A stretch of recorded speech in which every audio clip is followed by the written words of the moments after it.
I've got a box. Fragile. Now you're probably asking yourself, what's in said box? Fragile.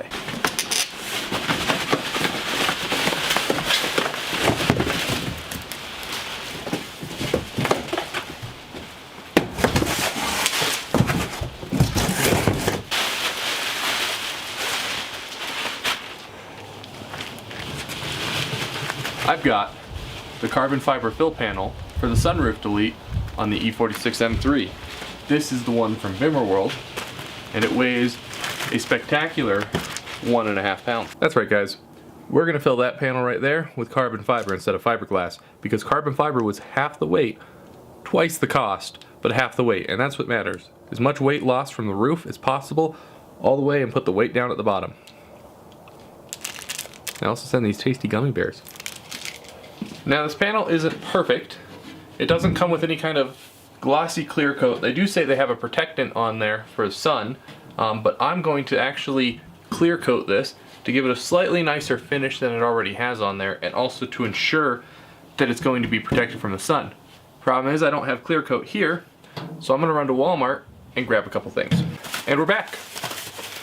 So I just ran to Walmart and I got some tub towels, not necessary. Oh, these are pretty cool. Couldn't help but buy one of those, or two of them. But I've got myself some Rust-Oleum clear gloss. They had clear gloss, they had semi-gloss, and they had matte. I went with gloss because I wanted the gloss. Most importantly, UV resistant. Now I don't know how many of those I'm gonna need, but I got 2. I'm only gonna do 2 layers on this, not 3 like typical, and I'm considering maybe only doing 1 just because I need to seal it. I don't need it to look super pretty. And then I got some RTV, clear RTV silicone, and I forgot the screws. Boom, back from Home Depot. Probably better I went there anyway. Got the screws. They had a lot better selection than Walmart would have had. So let's get on with this. Now I live in a very windy neighborhood, so I'm under this run-in shed kind of a thing to help protect myself from the wind, but I do have to do this outside. I washed the panel, hit it with the microfiber to make sure it's clean and free of any debris. Hopefully the wind doesn't kick anything up. We also have a fire nearby, that's not helping at all. But I'm going to coat the whole thing on the top level with clear coat. I may only do 1 coat, like I said. I don't want to put a lot of weight on there, I just need to seal it up. 2 coats would guarantee that I sealed it up, but there's a few nicks on here and whatnot that I just want to make sure are good.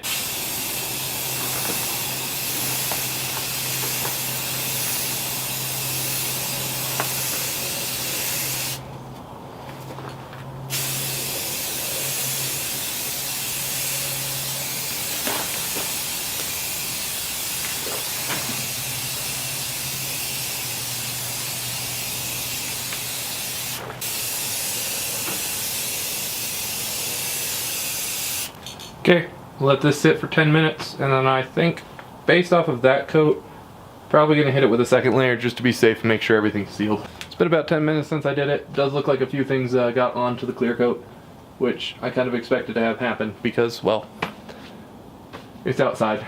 There's a lot of wind. But I'm going to go ahead and hit with another one. I'm not an expert at this. I think I'm going to go a little bit slower. I think the first layer was a little bit fast. But I'm going to hit it again and try and cover the rest of what I missed.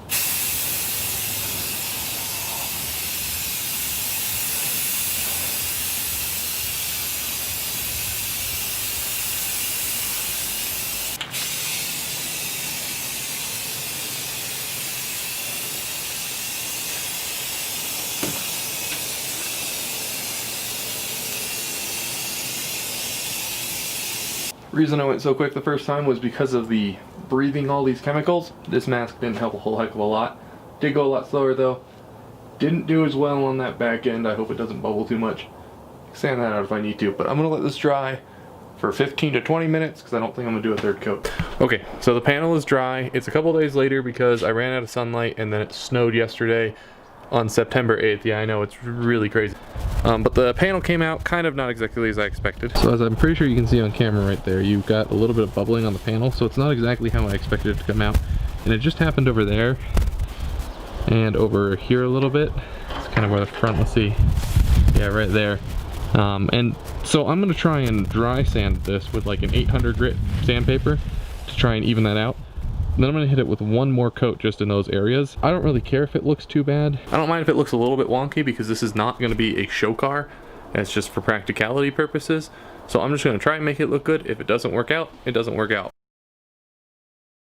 That didn't help. If anything, it hurt it. My biggest issue with getting this to work is that I'm fighting against the wind. That snowstorm that we had has brought a lot of wind, and we're having some severe windstorms as well, which are taking out power and stuff. So I don't think I'm going to be able to get it perfect, which is fine because I'm going to cover it with a wrap anyway, so whatever. I'm going to go ahead and we're going to test fit it now and see how it fits in there. I did a semi-test fit earlier, but I didn't put any bolts in to hold it up. But now we're going to throw it in with some bolts and see how it fits to start with. Okay, so this is it test fitted. It's only got 2 bolts in, one there and one over there. There's a couple areas where, as you can see, that's not all the way up. I don't have anything in the back, so I'm not worried about it. And then over there as well, as you may be able to see, it's got a bit of a gap there, but once again I don't have all the screws in, so it's probably just going to need those to hold up, but I will obviously figure that out once we get it in. It's fitting well enough for my purposes, so I've pulled it out already, and now I'm just considering how I'm going to do it. Once we've installed it, we'll see how it actually sits. Now in regards to sealing it with the RTV, as you can see here, these are the bolt holes here and here. These are just some of them that it goes into, and then there's like this lip. It kind of like dips into this canyon here, and then it comes to a lip here around the sunroof, or where the sunroof would be sitting if it was still in the car. The 2 options I have is I can't really fill this gap with the RTV and make a weather tight seal. I can try and run it along the edge just right outside of the screw holes here and make it fit in that space right there. Or, and this is probably what I will do, I'm going to run it along the edge of the panel so that it seals along this, kind of having this kind of crush it down. I'll show you what I mean on the panel. So what I'm thinking about doing is running it along here so that that lip will kind of like seal itself around this, and there might be a little bit that comes up, but I can always trim that down if I want to or need to. Now last thing to mention here is this is the back of the panel. This is the part that goes to the back of the car. You've got 2 really tiny screw holes back here, which are very similar to the ones up here, but unlike the other screw holes, there's no holes in here for it to go into, so it has to go straight into the metal. Now I've measured the distance between the rim of this and the roof, and coming in contact with the roof, you've got about 8 millimeters of space to work with, so that's why I had to get those self-tapping screws. Now I looked at a few screw options, and this is what I came across, or came up with. This is a 1/2 inch number 8 screw. 1/2 inches is about 10 millimeters, which means it would go right through the roof if I tried to put it in. As you can see, it's got 2 washers on it, and then with the thickness of the panel, that should eliminate the issue of this going into the roof of the car. So I've got the washers and this guy with the panel, so this 1/2 inch screw should be short enough to not pierce the roof.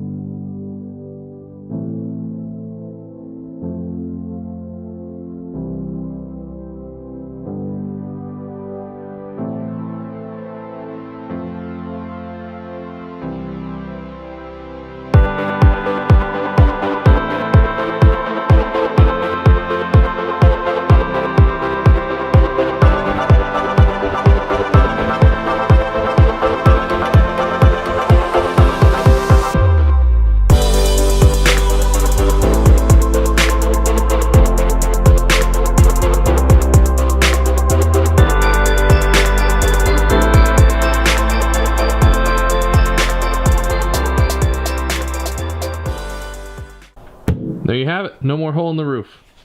This thing is still curing, the RTV is still curing. They say to let it cure for up to 24 hours, so that's what I'm going to do. As for all the bolts here, I just reused the factory hardware. I thought I needed washers, I grabbed the wrong ones at the store, but I didn't need them luckily. My battery drill was just dying, so it didn't put them all the way in. Switched out the battery, there was no issue. These holes on both sides where these bolts went in, that one over there as well on the back half of it, they weren't properly cut out. This one, I had to break the tab and it went in, and now it's holding it on that portion right there. As you can see, it doesn't cover the whole thing. And then on that side, it actually came from factory broken, so no big deal, but those don't hold properly. That's the one disadvantage. These corners, they went up properly once I put in the 2 bolts. It just pushed it back up. I didn't expect it to, but it did a good job. I'll show you on top the other defects. Like I said, these guys back here, they're number 8 1/2 inch self-tapping metal screws, and then I used 2 washers, which are 1 millimeter each, so that brought it down. This is not a full millimeter thick here, but that brought it down far enough that it's not even slightly touching the roof, at least not on the outside, so there's no visible damage with that, and they're holding just fine. So no complaints about those guys either. I don't know if you can tell this on camera, but when it comes to fitment, as you can see, it did the corners just fine on both of them, and that's both sides of the car. But over there, if you can see that little thin strip of metal there, that's actually the sunroof hole, and the panel's going flat across while the roof is curving across, so it's not matching the curvature right there. That's the only fitment issue that I saw with the whole thing, but otherwise, I mean, it looks good in my opinion, and it's not about looks for me, it's about practicality, but I'm not displeased with this. It was 1.5 pounds of extra weight. I used the whole tube of RTV. This was barely enough to do the whole panel, but I used the whole roll of RTV, so ballpark I put about, we're just going to say 3.5 pounds, assuming that the RTV was 2 pounds. That might be overdoing it, maybe underestimating it, but we also have to account that there's a clear coat on here that wasn't originally. So I put about 3 pounds back up at top of the car. All in, I'm pretty happy with this panel. That is 3.5 pounds up there with the weight that I've removed. That's not a huge difference at all. I'm super happy with it. I'm glad I went with the carbon fiber because it's half the weight of the fiberglass one. And I think it looks good, in my opinion. It's, once again, not a show car. I'm going to wrap the whole thing in the end, but I'm just super happy to have that there. Plus, there's going to be a lot more headroom for me in the car now, which I'm also looking forward to, because I'm a taller guy, and this, although this is a big car, I still hit my head on the roof, or at least the headliner and the sunroof when it was there. I did barely beat the day. Thankfully, though, I was able to get it done today, despite all of the cold and wind that got in my way, like there was yesterday. But it is a sign that says that the racing season is almost over, sadly. But it's not over yet. I've still got 2 more months of racing, and I've got a lot of more projects that I'm going to do to the car. But I'm going to leave this off for today, because we got done everything that we needed to get done. I hope you guys enjoyed the video, and I'll catch you in the next one.